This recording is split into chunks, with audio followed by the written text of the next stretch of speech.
nhớ xong tôi nói sự là đấy mà nó lần đó trở ra thôi năm mùa được nhớ xong chọn tua nhớ xong cảnh thôi đó nên thôi đang sẽ tụ nữa mà nó kề trả cả lần thôi nó không kề rồi nữa nó đâu phải rồi không phải lại không sao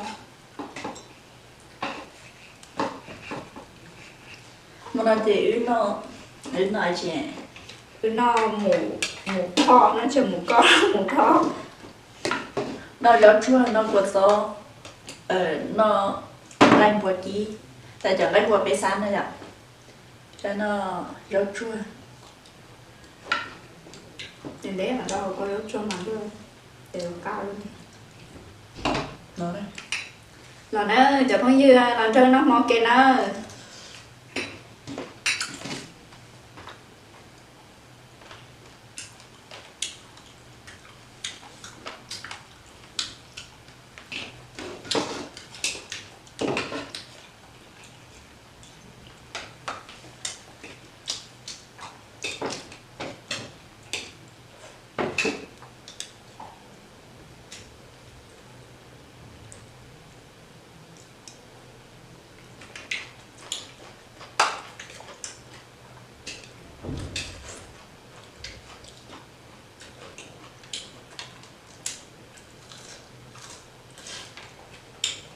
đó không sợ không của tao không sợ không có đâu xin sao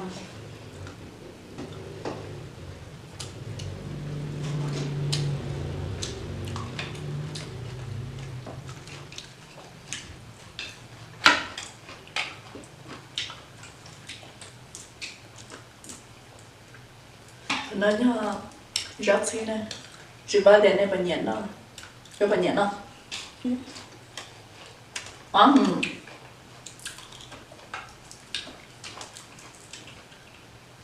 cái gì nhện đó mà của nhà cái đó chỉ trời ơi nó xéo cho nó có nhà đi con cũng nó chỉ to ôi trời còn buổi trời khơi nó xuống mỏ lò hả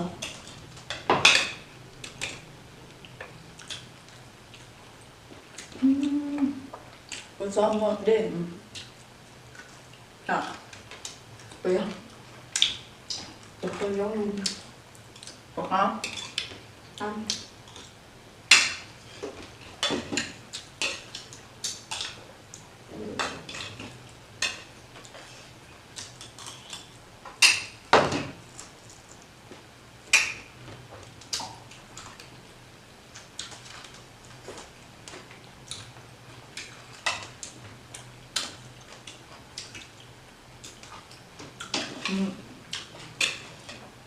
tên thở thở có chuyện mới rõ đâu có chuyện lo chuyện lo được chưa của nó phải là nó chỉ to nó là tuổi của to nó to hơn này bây giờ chỉ to non ra rồi non rồi chả chỉ cho thấy thử chỉ non đây là chỉ xí nó đi cao xứ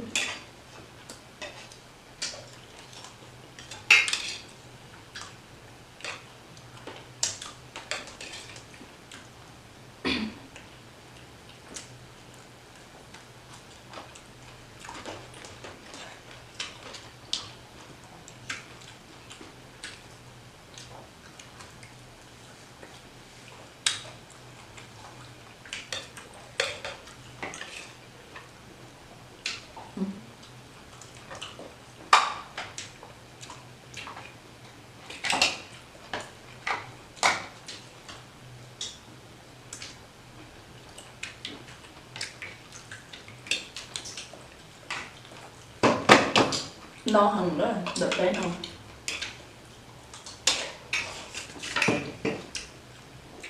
hôm nào sẵn cửa sáng thì xem tao thì nhỉ mẹ cho nó cái quẩy wow đau luôn à tôi sai rồi dây trong nó nè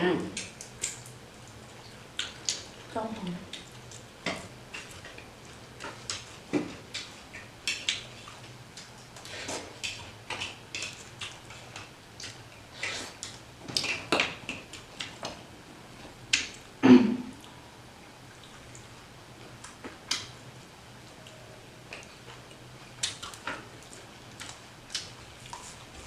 thì trong là tại lỡ chỉ còn chơi lửa rồi ạ. 진짜. Nhà mua nhà hơi lửa, nhà hơi lửa. Rửa hơi là lo rồi.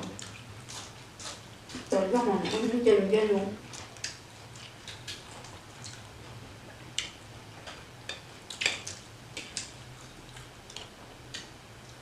Mình phong cảnh như tất cả. Cô cho chơi nào đó.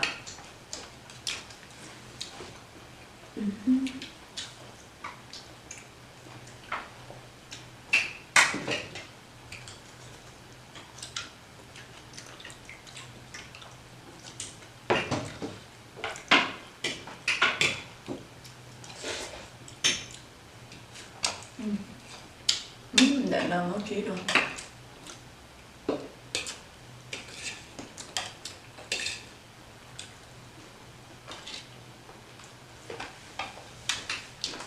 Ngon không? À, Anh chào.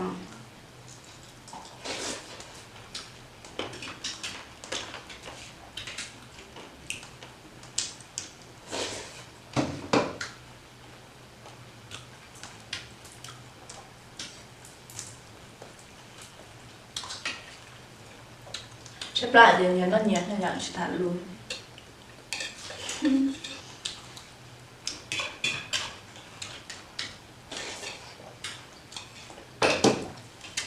Nhưng mà nó sự nó xuống nào. Ai cô? Cô nó xuống ta xỉu chỉ nó cháy nè. Thì nó. Sẵn nó. À. Đâm món tráng. Thả vào cả tới em thả.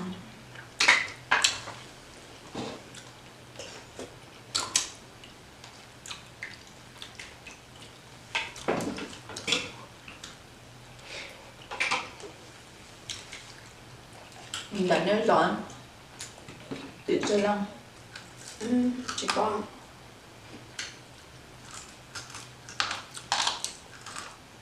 Rồi biết rồi là xanh bột rồi. Cá chưa tẩm bữa té. Tôi không ăn một té nữa. Hả chứ hả? Hai bữa té chị hả chỉ cá ngon thế là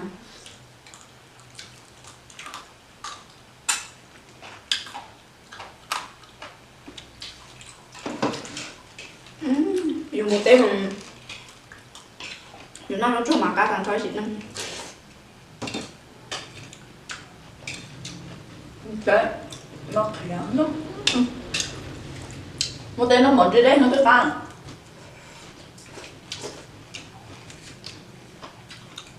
Nó món thôi là nó mình sẽ chớ. Chả cái gì, nhà cái gì phải sườn nhẹ nó. Đó.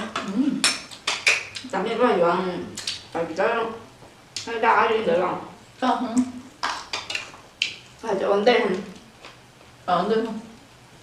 Dạ con.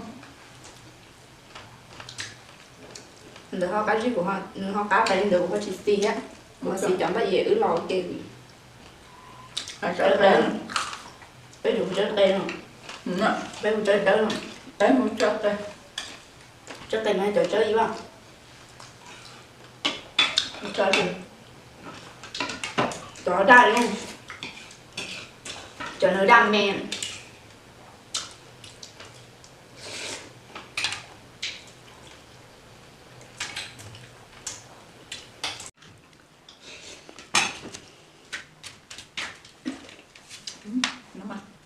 Nó mặn lại.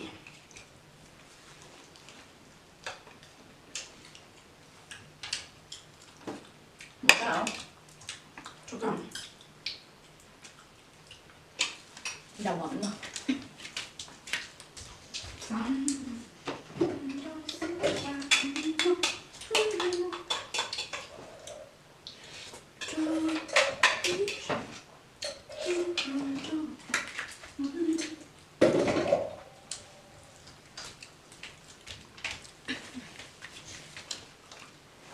Xỉn nè. Ngon.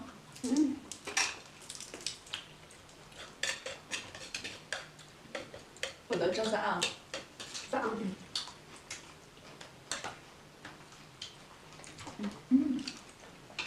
Không. Không.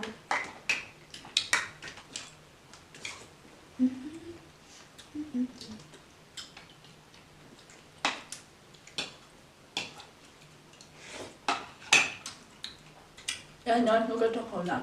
Und die Kartoffeln. Tủ hồng. Tụi bạn không? Nó dặn dù có nó thích đâu cũng thôi. Chị nói đâu không? 우리 뭘 하나도 진짜 Rồi. Có sữa thảo không? Để tôi tặng. Thôi ạ.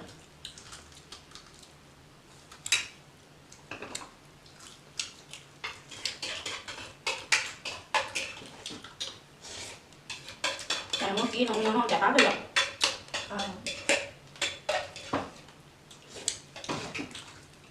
Chị nói cái được không? Điều tiêm cho nó chỉ là cái dọc. Tiếng chỉ nói một cái cái dọc.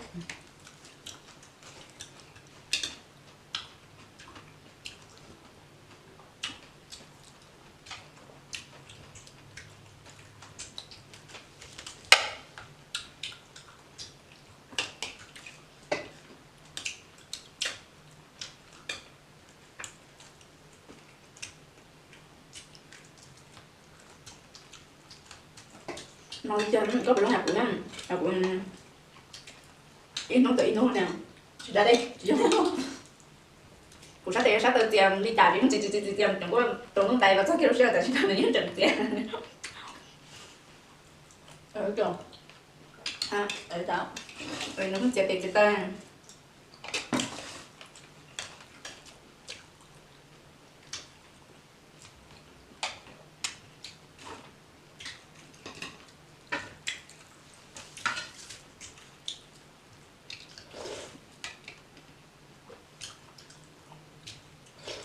김치 넣어줄까?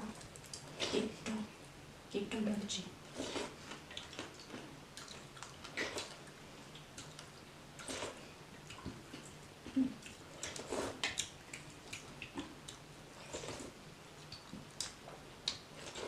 아니야, 안 보라.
Có chị đá nào?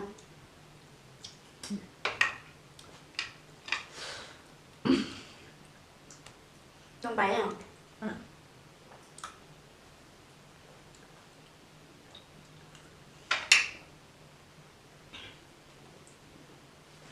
nhớ trong cái số lần sự tụ nè lần chín này nó sẽ bé bạn đi xin chỉ đồ được lúc chỉ hẳn nè